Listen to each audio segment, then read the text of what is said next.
The first two things that came to my mind when you asked that question were integrity and a moral compass.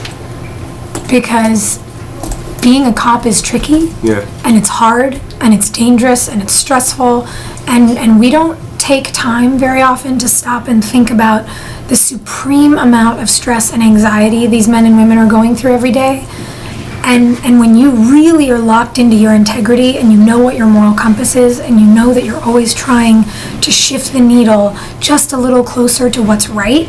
it can help guide you through any situation. Because in truth, law is black and white, but what happens on the streets with law enforcement is in the gray area. And, as a human being, saying that moral compass is what has to guide you in that gray area, because sometimes a crime committed by this person doesn't have or shouldn't necessarily require the same punishment by the same crime committed by this person because of background or upbringing or environment, and all that stuff is very gray, and it takes a person who's willing to